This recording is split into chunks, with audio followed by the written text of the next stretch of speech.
sometimes it's actually sad because I catch myself in a like junky moment with my phone, and I'm like my kids call it a doom scroll. Mom, can I have a doom scroll? Yeah, I'm a victim, you know, like I talk so much about it and I try to stay away from it because it's too easy for me to give the excuse that I'm working. Yes. Because kind of I am. It is our social medias and our communication with the world. We are choosing to go online and to engage with humans the way that we can. We are in an isolated part of the world, so we might as well do it online. But it doesn't have to be at 1 a.m. you know, Right, like on yeah. Instagram. So yeah, I catch myself in those moments of like, and I really appreciate what you said about the action, because I'm gonna pay more attention to that. I'm like, what is What the are you looking intention? for? Yeah. What's the intention? What am I looking for? Yeah. What is the solution? What is the actual truth behind the problem? Yeah. Yeah. I just learned while scrolling that you can set up automation on an iPhone. So I set a timer to go off after 1 minute if I go to Instagram. And so I have to like actually leave the program in order to turn it off, or it'll come back in another minute.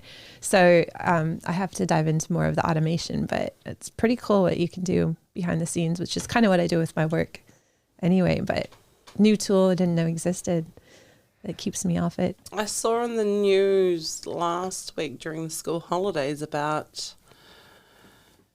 parents choosing to go back to simple phones. So when I say simple, I'm talking about, you know, phones with buttons and zero internet connectivity, like what we grew up with. Like plugged into a wall? Not quite. Like you know, our first cell phones that actually had Right. buttons and an aerial that you pulled out. And I'm all for it. I'm all for it, because what is the purpose of an actual phone? Connectivity, so I can call you and be like, are you safe? You need to be home at such and such time. Where are you? Who are you with? Whereas at 35 years old, I find myself people ringing, I'm like waiting for it to stop ringing so I can hang up or divert to a voice message and then text you and go, what do you want? I'm busy. Leo's looking at me like, shut up, Maddie. I know every time. No, it's not. It's not. It's because like we work with them. Like we are in that environment that one thing that is clear in my mind and I already accepted is like once you turn something and you see it, you can't unsee it. You know, it's already there. But I feel like every time that people consider getting that privilege out of their hands, like it's a lost battle. You're not gonna win. But Like, do you if remember back in the day with like actual phones like you were talking about that were connected to the wall, before caller ID, when the phone rang and you went, hello, and you had no idea who was calling and it was who for whoever, and you know. Right. What happened to those days? Yeah. Well, maybe less calls then. They're gone, Maddie. They're gone. Yeah. The good old days. Does it scare you because you're so in touch with you know, communication and dealing with client, with people, and then on the, because you told us that it's not exactly the same lane, let's say, but it's right next to you the way the technology is evolving. So in a way, you do keep up with it and you use it in your favor because it's professional, but it's fast, as you mentioned before, and you watching it. Does it scare you? Does it give you some sort of anxiety or just like a little bit of worry? I think like it's, well, for me as a business owner, watching like in technology and just wondering what's next, what do I need to learn? It's kind of scary and exciting because you're constantly learning something.